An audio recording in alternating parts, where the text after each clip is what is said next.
السلام علیکم ورحمۃ اللہ. اعوذ باللہ من الشیطان الرجیم. بسم اللہ الرحمن الرحیم. قل یا اہل الکتاب لم تکفرون بآیات اللہ واللہ شہید علی ما تعملون. صدق اللہ العظیم. یہ سورہ آل عمران کی آیت 98 ہے. انشاءاللہ ہم آیت نمبر 98 سے لے کر آیت نمبر 110 کا مطالعہ کریں گے. اس کو ہم سمجھنے کی کوشش کریں گے. تو ان آیات کا جو عنوان ہے، ٹاپک ہے، وہ ٹاپک ہے امت مسلمہ کا مشن کیا ہے. اللہ تعالیٰ ان آیات میں امت مسلمہ کو ان کا مشن بتا رہے ہیں اور کچھ ان چیزوں کو کی بھی نشاندہی کر رہے ہیں جس سے امت مسلمہ اپنے مشن سے دور ہو جائے گی. ان چیزوں کو اسے اپنے کو بچانے کے لیے بھی اللہ تعالیٰ یہاں پر ہمیں نصیحت و تاکید کر رہے ہیں. تو پہلی آیت پر ہم غور و فکر کرتے ہیں، جس میں اللہ تعالیٰ ارشاد فرما رہے ہیں کہ قل یا اہل الکتاب لم تکفرون بآیات اللہ واللہ شہید علی ما تعملون. یعنی کہو اے اہل کتاب، تم کیوں اللہ کی باتیں ماننے سے انکار کرتے ہو؟ جو حرکتیں تم کر رہے ہو اللہ سب کچھ دیکھ رہا ہے. تو اگرچہ کہ یہ یہود و نصارہ سے اللہ تعالیٰ ارشاد فرما رہے ہیں کہ تم اللہ کی باتیں ماننے سے کیوں انکار کرتے ہو، حالانکہ تمہیں معلوم ہے کہ یہ آخری نبی حضرت محمد صلی اللہ علیہ وسلم ہیں جو آ گئے ہیں، جن کا ذکر تمہارے ہاں جو کتابیں ہیں جو میں نے تمہیں دی تھی، تورات و انجیل، اس میں ہے، اور تم پہچاننے کے باوجود اس نبی کا انکار کر رہے ہو اور اس قرآن کا انکار کر رہے ہو. یہ تعبیر خاص ہے. تعبیر عام کیا ہوگا؟ تعبیر عام یہ ہوگا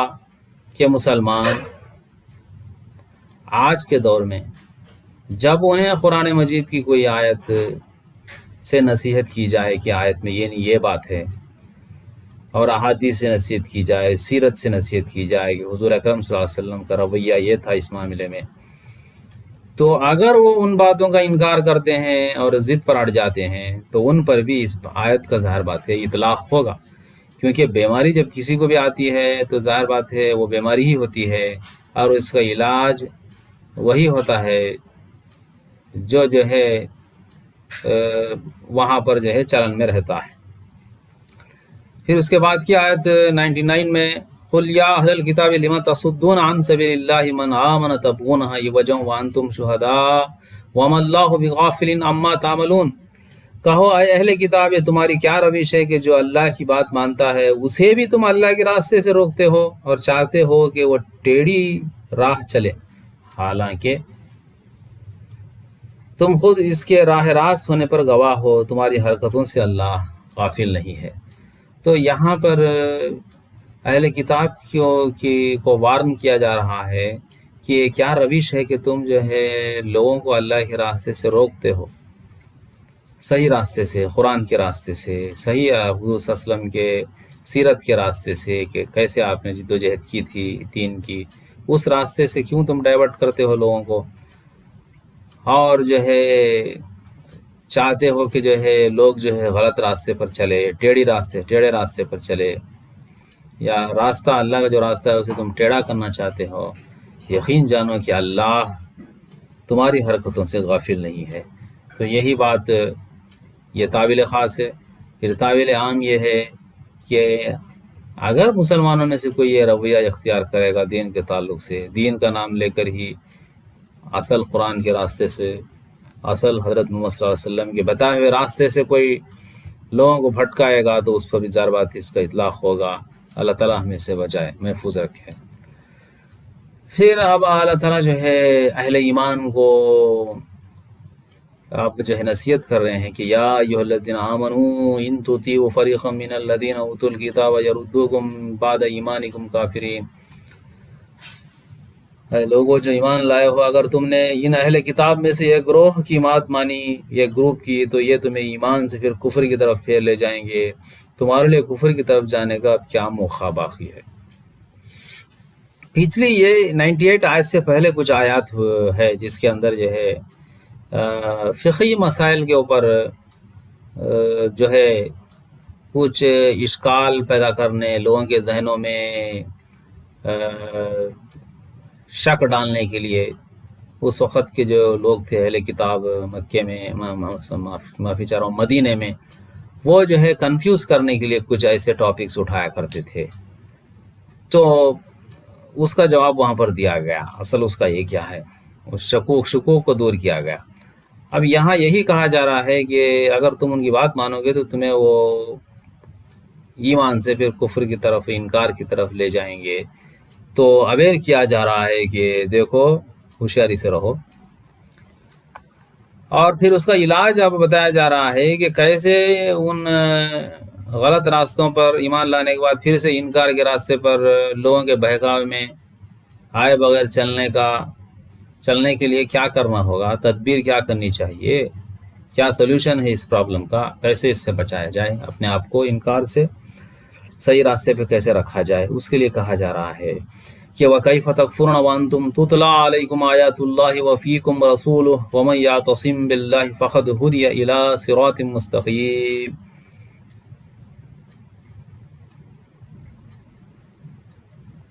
جبکہ تم کو اللہ کی آیات سنائی جا رہی ہیں اور تمہارے درمیان اس کا رسول موجود ہے، جو اللہ کا دامن مضبوطی کے ساتھ تھامے گا وہ ضرور راہ راست پالے گا۔ یعنی تم کیسے اللہ کے راستے سے جو ہے انکار کا رویہ اختیار کر سکتے ہو،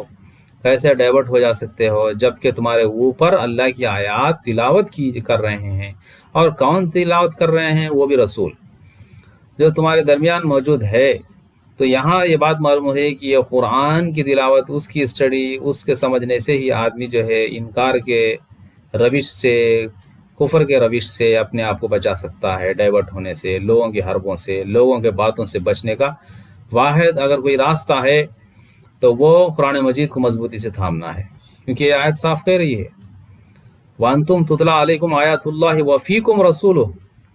اور قرآن، پھر سیرت، پھر حضور صلی اللہ علیہ وسلم نے کیا کیا تھا ہر معاملے میں، اس کو دیکھتے ہوئے اسے چلنا ہے۔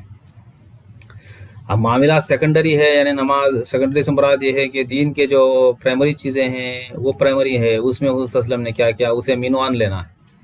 پھر معاملہ جو ہے اگر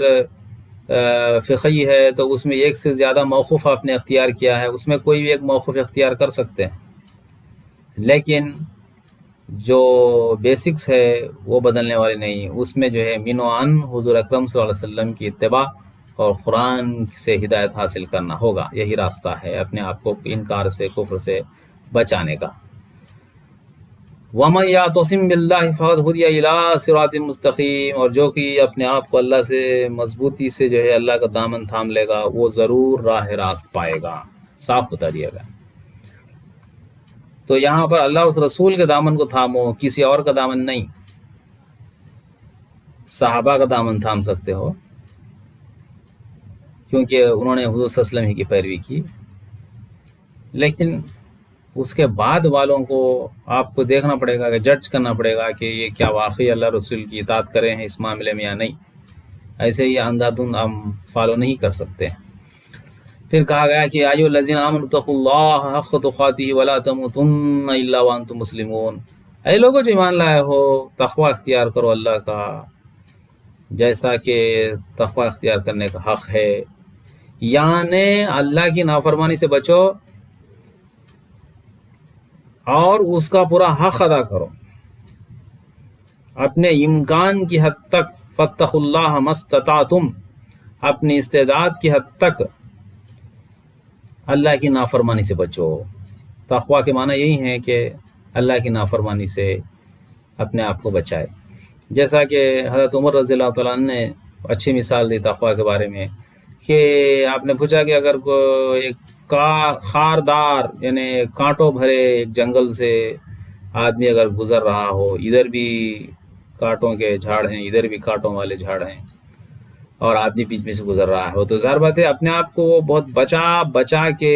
چلے گا کہ کہیں کانٹا میرے جسم میں نہ لگ جائے، کپڑے میں نہ لگ جائے، کپڑا خراب ہو جائے، اپنے آپ کو بڑا بچا بچا کے نکلے گا۔ اس طرح کا جو رویہ ہے اسے تقویٰ کہتے ہیں۔ اللہ کی نافرمانی سے بچتے بچاتے اپنے آپ کو نکالتے جانا یہاں تک کہ اللہ کے یہاں پہنچ جائیں۔ وَلَا تَمُوتُنَّ إِلَّا وَأَنْتُمْ مُسْلِمُونَ، یہاں تک کہ اور تمہیں موت نہ آئے اس حال میں کہ تم مسلم رہو، یعنی تم اطاعت کرتے کرتے اس طرح سے اللہ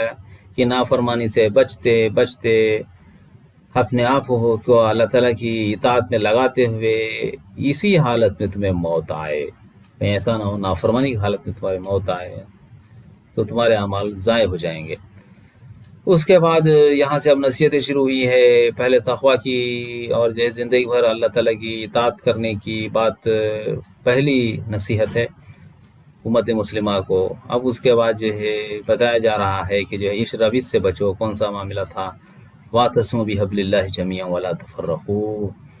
یعنی سب مل کے اللہ کی رسی کو مضبوط پکڑ لو۔ یہاں جمیعہ کا جو لفظ ہے مطلب یہ ہے کہ جماعت کا تصور ہے، اکیلے اکیلے نہیں۔ بحبل اللہ کیا ہے؟ حبل اللہ یہ ہے کہ اللہ کی رسی یعنی قرآن، سب مل کر قرآن مجید کو مضبوطی سے پکڑ لو۔ اب مسلمانوں کا جو حال وہ ہے کہ وہ الگ الگ کہتے ہیں کہ میں گھر میں پڑھ رہا ہوں، میں اس پر عمل پیرا ہوں، لیکن مل بیٹھ کر وہ قرآن نہیں پڑھتے ہیں۔ یہاں جماعت بن کر قرآن کے پر غور و فکر کرنے، اس پر عمل کرنے، قرآن کو دنیا میں پہنچانے پھیلانے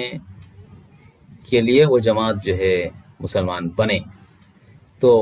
پہلے اللہ کی نافرمانی سے بچنے، تقویٰ سے بچنے کا، تقویٰ اختیار کرنے کا حکم دیا گیا، اور اللہ کی اطاعت کا حکم دیا گیا۔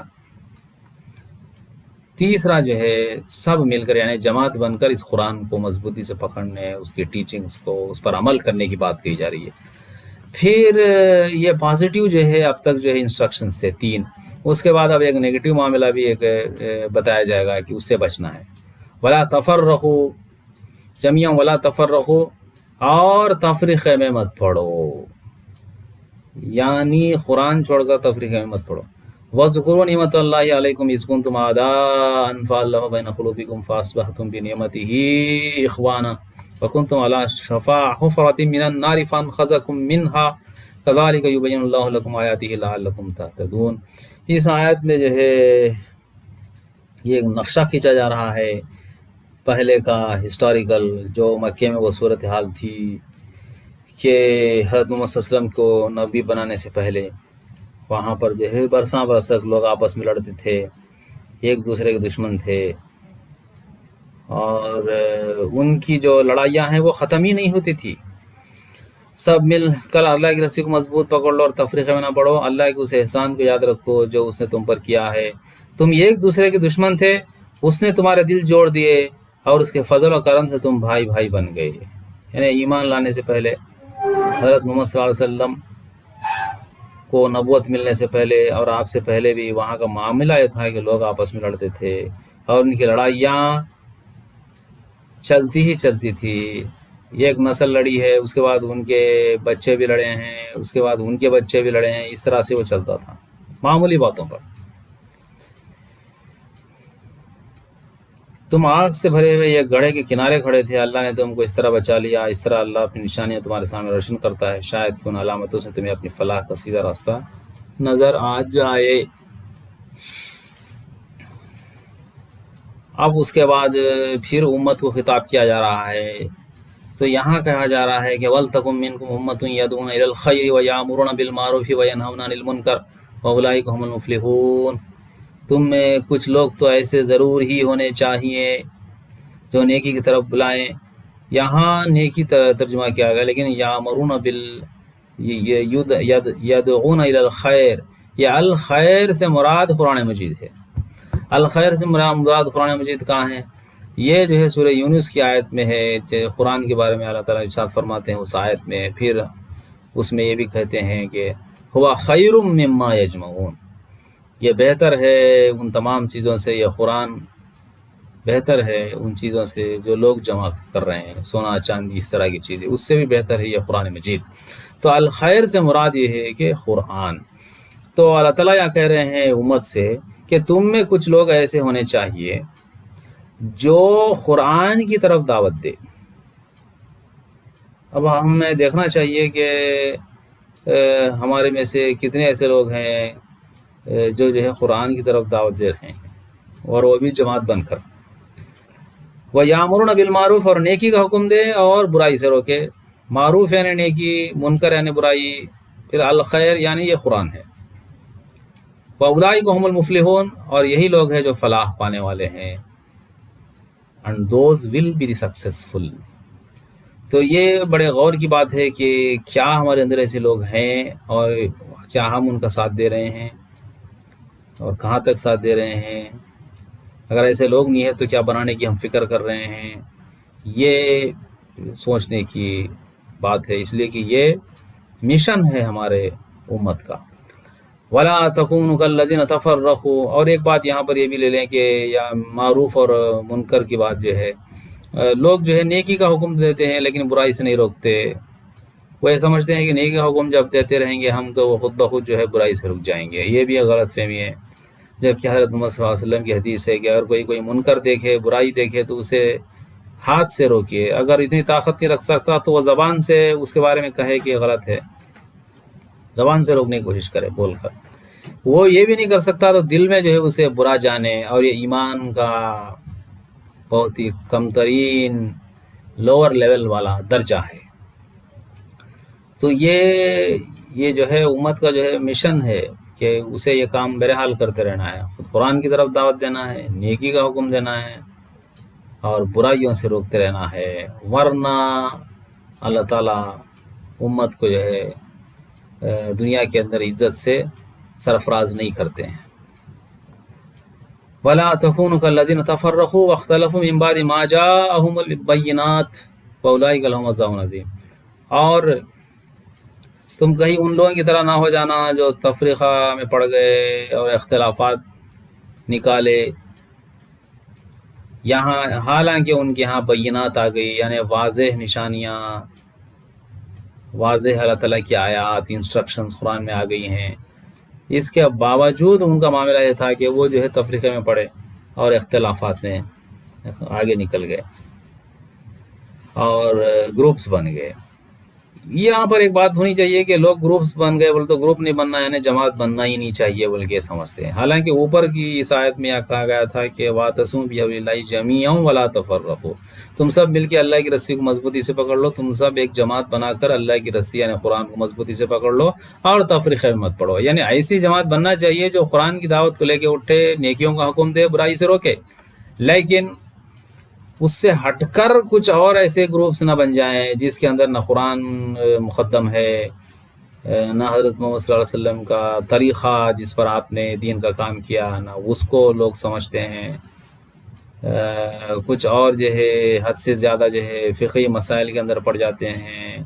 کوئی کہتا ہے کہ یہی طریقے سے نماز پڑھے تو نماز قبول ہوگی، حالانکہ حضرت محمد صلی اللہ علیہ وسلم نے ایک سے زیادہ طریقے سے نماز پڑھی ہے۔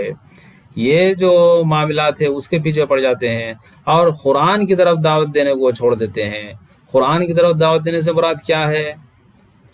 قرآن کی طرف دعوت دینے سے مراد ہے کہ قرآن کا اصل کیا ہے؟ قرآن کا اصل یہ ہے کہ ایمان کی دعوت ہے، یعنی اللہ ہے اور وہ ایک ہے، اور آخرت پر ایمان، پھر رسالت رسولوں پر ایمان، پھر ایمان والوں کے ساتھ جو کچھ ہوا ان کی داستان، ان کے اٹھائے گئے پریشانیاں، پھر اللہ کی طرف سے ان کو بخشے گئے انعامات، پھر رسولوں اور انبیاء کی جو ہے دعوت کیا تھی، اور ان کی گفتگو اپنے اپنے وقت کے جو ہے اقتدار میں رہے جو ہے جو لوگ تھے ان سے ان کی گفتگو، ڈائلاگ، یہ تمام چیزیں جو ہے ایمان والوں کو جہاں پر جو ہے ان کا دل مضبوط کرتی ہے ایمان پر، دوسری طرف جو ہے وہ جو ہے ایمان کی دعوت بھی دیتی ہے پورے انسانوں کو۔ تو وہ دعوت کی طرف دعوت دینا یہ اصل کام ہے۔ یہ فقہی امور میں یہ حد سے زیادہ جو ہے یہی صحیح ہے، یہی نماز کا طریقہ صحیح ہے، یہی جو ہے فلاں جو ہے داڑھی کا معاملے میں ایسا ہی ہونا چاہیے، یہ جو ہے یہ امت کے اندر اختلافات پیدا کرنے اور ان کو گروپس میں ڈیوائڈ کر دینے کا معاملہ ہوگا۔ اسے چھوڑیں اور قرآن کی جو ایمان کی جو دعوت ہے اس طرف متوجہ رہے، اس طرف تمام انسانوں کو دعوت دیں، اس کے لیے جماعت بنے۔ یہاں اس کا یہ حکم دیا گیا ہے۔ اس کے بعد یوم تبیض وجوہ وتسود وجوہ، اب یہاں پر بتایا جا رہا ہے کہ جو ہے جب کہ کچھ لوگ سرخرو ہوں گے اور کچھ لوگوں کا منہ کالا ہوگا، یعنی کچھ لوگ ہوں گے جن کا چہرہ آخرت میں چمکے گا، سفید ہوگا یعنی چمکاہٹ، اور کچھ لوگوں کا کالا ہو جائے گا۔ جن لوگوں کا منہ کالا ہوگا فَأَمَّا الَّذِينَ اسْوَدَّتْ وُجُوهُهُمْ أَكَفَرْتُمْ بَعْدَ إِيمَانِكُمْ، ان سے اللہ تعالیٰ کہیں گے کہ تمہارا چہرہ آج کالا اس لیے ہے کہ تم ایمان لانے کے بعد پھر سے انکار کا معاملہ اختیار کرے۔ یعنی تم ایمان والے تو تھے، لیکن جب تمہیں بلایا جاتا تھا کہ آؤ جماعت بنے اور اس قرآن کو مضبوطی سے تھامیں، اور حضرت محمد صلی اللہ علیہ وسلم کے طریقے کو آپ نے کیسے دعوت دی تھی، کب آپ نے کیا کیا تھا، سٹیج 1 میں کیا ہے، سٹیج 2 میں، اس طرح سے ہم کام کریں گے۔ جب انہیں بلایا جاتا تھا تو وہ تیار نہیں ہوتے تھے، وہ اپنی خواہشات یا اپنے آپ کو جو لگ رہا ہے کہ اس طرح کر لے تو بہتر ہے، یا فلاں بزرگ نے فلاں صاحب نے اچھا کیا ہے، اس سے اچھے رزلٹس ہیں، یا ہمیں جو ہے فلاں لوگوں نے دعوت دی تھی تو اس طرح سے ہم بدلے ہیں، تو اس لیے جو ہے اگر وہ آپ قرآن سے دعوت نہیں دیتے براہ راست، جب بھی ہم انہی کے ساتھ رہیں گے، ہم انہیں چھوڑ سکتے نہیں، اس لیے کہ بڑا احسان ہے وہ ہمیں یہاں تک لائے ہیں، ورنہ ہم نماز بھی نہیں پڑھتے تھے۔ یعنی امپرومنٹ اور صحیح طریقے کو وہ پکڑنے کے لیے تیار نہیں ہوتے ہیں۔ تو خیر اللہ تعالیٰ سے دعا ہے کہ اللہ تعالیٰ ہمیں ہدایت دے۔ تو یہاں صاف صاف یہ کہا جا رہا ہے کہ وہ لوگ جن کا منہ کالا ہوگا، یعنی وہ جو لوگ ایمان لانے کے باوجود تفریقہ پیدا کرتے تھے دین میں، قرآن اور سنت کو مضبوطی سے نہیں تھامتے تھے، یا سیکنڈری ایشوز کو لے کر جو ہے اتنا ایک دوسرے پر جو ہے برا کہنا شروع کرتے تھے کہ ڈیوائڈ ہوتے جاتے تھے، تو ان سے یہ کہا جائے گا کہ جو ہے اکفرتم بعد ایمانکم، تم نے انکار کا راستہ اختیار کیا کفر کا، حالانکہ تمہیں ایمان کی دولت نصیب ہوئی تھی۔ اب فذوقوا، اب تم ذائقہ یعنی چکو اب عذاب، فذوقوا العذاب بما کنتم تکفرون، اس کفر کی، اس انکار کی پاداش میں جو تم کرتے تھے۔ اللہ ہمیں اس سے بچائے، امت کو بھی بچائے۔ وَأَمَّا الَّذِينَ ابْيَضَّتْ وُجُوهُهُمْ، اور جن کے چہرے روشن ہوں گے اس وقت، کچھ لوگوں کے چہرے روشن ہوں گے جو صحیح جماعت بنے تھے قرآن کی، اور وہ کام کیے تھے سیرت کے سنت کے حساب سے، تو ہر میدان میں وہ کام کیے تھے یا ان کا ساتھ دیے تھے پوری طرح سے، ان لوگوں سے کہا جائے گا کہ رہے وہ لوگ جن کے چہرے روشن ہوں گے تو اللہ ان کو دامن رحمت میں انہیں جگہ دے گا۔ ففی وَأَمَّا الَّذِينَ ابْيَضَّتْ وُجُوهُهُمْ فَفِي رَحْمَةِ اللَّهِ هُمْ فِيهَا خَالِدُونَ، اور اس میں ایسا نہیں کہ چند دن کے لیے رہیں گے، بلکہ وہ ہمیشہ اس میں رہیں گے۔ تِلْكَ آیاتُ اللَّهِ نَتْلُوهَا عَلَيْكَ بِالْحَقِّ، اب جو ہے کنکلوڈنگ ریمارکس کی طرح یہ باتیں آ رہی ہیں، بات اللہ تعالیٰ لا رہے ہیں کہ یہ اللہ کے ارشادات ہیں جو ہم تمہیں ٹھیک ٹھیک سنا رہے ہیں، کیونکہ اللہ دنیا والوں پر ظلم نہیں کرنا چاہتا۔ بعد میں کہیں تم یہ نہ کہو کہ ہمیں معلوم نہیں تھا کیا طریقہ تھا، ہم جو ہے اس طرح سے کام کر گئے، وہ آ کے سکھائے تھے اسی طرح چلے گئے۔ نہیں نہیں نہیں، ہم نے نازل کی ہے ایک کتاب جس میں صاف صاف ہدایات ہم نے بھیجی ہے، دیکھ لو، یہ تو بینات ہے، روشن تعلیمات، ایک دم لائٹ فل، اور اسی لیے ہم نے یہ کیا ہے کہ تم کہیں کل یہ نہ کہو کہ جو ہے مجھے معلوم نہیں تھا، اور میں جو ہے یعنی اللہ تعالیٰ جو ہے ظلم کرنا نہیں چاہتے لوگوں پر، اس لیے اللہ تعالیٰ نے پہلے ہی وارن کر دیا ہے۔ وَلِلَّهِ مَا فِي السَّمَاوَاتِ وَمَا فِي الْأَرْضِ وَإِلَى اللَّهِ تُرْجَعُ الْأُمُورُ، زمین و آسمان کی ساری چیزوں کا مالک اللہ ہے، اور سارے معاملات اللہ ہی کے حضور پیش ہوتے ہیں، یعنی کب کون سے خطے میں، کہاں، کون سے شہر میں، کون سے گاؤں میں، کون سے محلے میں، کن لوگوں نے قرآن و سیرت کے حساب سے، قرآن اور حضور صلی اللہ علیہ وسلم کے طریقے کے حساب سے کام کرنے، اس کی طرف دعوت دینے، اس کی طرف بلانے کے لیے اٹھے تھے، اور کون ان کے خلاف جو ہے طرح طرح کی باتیں بنائے تھے، لوگوں کو ڈائیورٹ کرنے کی کوشش کرے تھے، یہ کیا ان کے بیچ میں ڈائلاگ ہوا تھا، یہ تمام چیزوں کا علم بہرحال اللہ کو ہے۔ تو زمین و آسمان کی ساری چیزوں کا مالک اللہ ہے، یعنی تمام ریکارڈز اللہ کے ہاں موجود ہے، اور سارے معاملات اللہ کے ہیں، پھر ہونے والے ہیں۔ اب ایک آخری آیت جس ہم لیے تھے اس میں سے، ہماری منتخب آیات میں سے یہ آخری تھی، تو اب پوری امت سے کہا جا رہا ہے کہ کنتم خیر امۃ اخرجت للناس۔ پہلے تو یہاں ایک آیت میں کہا گیا تھا کہ ولتکم منکم امۃ یدعون الی الخیر، تم میں کچھ لوگ تو ضروری ایسے ہونے چاہیے جو قرآن کی طرف دعوت دے، الخیر کی طرف، ہاں، اور نیکی کا حکم دے، برائی سے روکے۔ اب یہاں کہا کہ پورے امت کا بھی جو مقصد حیات ہے، ان کو پیدا کرنے، ان کو زمین پہ باقی رکھنے کا پرپز کیا ہے، پرپز آف امہ یہ ہے کہ وہ خیر امت بنے،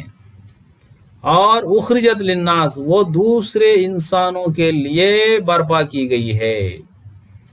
وہ سیلفش نہیں بن سکتی، اس کا کام یہ ہے کہ جو اللہ کی آخری کتاب قرآن مجید ان کے ہاں ہے وہ سب تک وہ پہنچائے، سب کی وہ خیر خواہ ہو، سب کی بھلائی کے لیے سوچے، صرف مسلمان کے لیے نہیں، اور نیکی کا حکم دے، برائی سے روکے، جہاں کہیں بھی انجسٹس ہو اس پر اس کی جو ہے خلاف آواز لگائیں، جہاں کوئی بھی لوگوں کو ضرورت ہو ان کی ضروریات پوری کریں، انسانیت کو، انسانوں کے لیے، ان کے مسائل کے لیے وہ تڑپے، ان کے مسائل کو حل کرنے کے لیے تڑپے، ان کو صحیح راستہ بتانے، ان کو جہنم کی آگ سے بچانے کی وہ کوشش کرے، مگر زبردستی نہ کرے، یہ ہیومن رائٹس کے لیے وہ کام کرے، یہ یہاں پر بتایا جا رہا ہے کہ یہ تم خیر امت ہو، دا بیسٹ امہ، دا بیسٹ، اور تمہیں انسانوں کے لیے پیدا کیا گیا ہے، یعنی یہ کام کرنے کے لیے ہی پیدا کیا گیا ہے۔ اگر تم نے اپنے مشن کو بھلا دیا، اصل کام سے غافل ہو گئے، اور دنیا بنانے، دنیا کمانے، سنوارنے، اسی کے اندر پڑ گئے، مشن کو فراموش کر کے، تو تمہارا پرپز آف کریشن ہی ختم ہو جائے گا، اور جب پرپز آف کریشن تمہارا ختم ہو جائے گا تو ظاہر بات ہے اللہ تعالیٰ کی طرف سے مار تو پڑے گی ہی، کیونکہ کوئی چیز ہے، ایک پین ہے، جب تک کام کر رہا ہو برابر اس کا جو ہے قدر ہوتی ہے، جب پین لکھنا ہی بند کر دے، اب کوئی موقع ہی نہیں ہے کہ اس کا استعمال ہم صحیح کر سکتے ہیں، تو اس کے بعد ہم اسے کیا کرتے ہیں، پھینک دیتے ہیں، کوڑے دان میں ڈال دیتے ہیں۔ تو ہمیں اپنے مشن کو پوری طرح سیریسلی لے کر اس کے لیے کام کرنے کی کوشش کرنا چاہیے، اور تم نیکی کا حکم دیتے ہو، برائی سے روکتے ہو، اور اللہ پر ایمان رکھتے ہو، وَلَوْ آمَنَ أَهْلُ الْكِتَابِ، اور اللہ پر ایمان رکھتے ہو، یعنی یہ جو کام ہے اللہ پر ایمان کے بغیر ہرگز نہیں ہو سکتا، اللہ پر اعتماد، اللہ پر بھروسہ، اور اللہ ہی سے سب کچھ ہو سکتا ہے، یہ حقیقت ہے۔ یہ جتنا انسانوں کے اور امت کے اندر آئے گا اتنا وہ جو ہے اس فریضے کو انجام دینے کے لیے قربانیاں دے سکتی ہے، اپنا وقت دے سکتی ہے، ورنہ یہ کام نہیں ہو سکتا۔ وَلَوْ آمَنَ أَهْلُ الْكِتَابِ لَكَانَ خَيْرًا لَهُمْ۔ پھر اب یہ پچھلی جو امتیں ہیں ان کے بارے میں کہا جا رہا ہے کہ اگر بہتر ہوتا کہ وہ بھی ایمان لاتے، لیکن ایسا نہیں ہوا، ان میں سے کچھ مومن بھی ہیں جو ایمان لا لیے اس وقت، اور حضور صلی اللہ علیہ وسلم کے ساتھ شامل ہو گئے کہ یہی آخری رسول ہے اللہ کی طرف سے، مگر اکثر ایسے ہیں کہ جو فاسق ہیں، یعنی ڈس اوبیڈینٹ ہیں، یہ بات یہاں پر آ رہی ہے۔ تو یہ ان آیات کا جو اصل مضمون ہے، جو ٹاپک ہے، وہ مشن آف دی امہ، اور مشن آف دی امہ سے ڈائیورشن کہاں کہاں اس کے اندر آتا ہے، کون سی چیزیں ہیں جو مشن سے ڈائیورٹ کر دیتی ہے، وہ کیا ہے، اس سے کیسے بچا جائے، یہ بھی یہاں پر جو ہے بتایا گیا ہے۔ تو اللہ تعالیٰ ہمیں مشن پر قائم رہنے کے لیے بتایا گیا کہ تم جو ہے قرآن کو مضبوطی سے تھام کر ایک جماعت بنو۔ پھر یہ کہا گیا کہ جو ہے قرآن کی طرف تم دعوت دو، پھر نیکی کا حکم دو، برائی سے بھی روکو، اور اللہ پر ایمان رکھو۔ ان باتوں پر اللہ تعالیٰ ہمیں اور ساری امت کو عمل کرنے کی توفیق عطا فرمائے۔ وآخر دعوانا ان الحمد للہ رب العالمین۔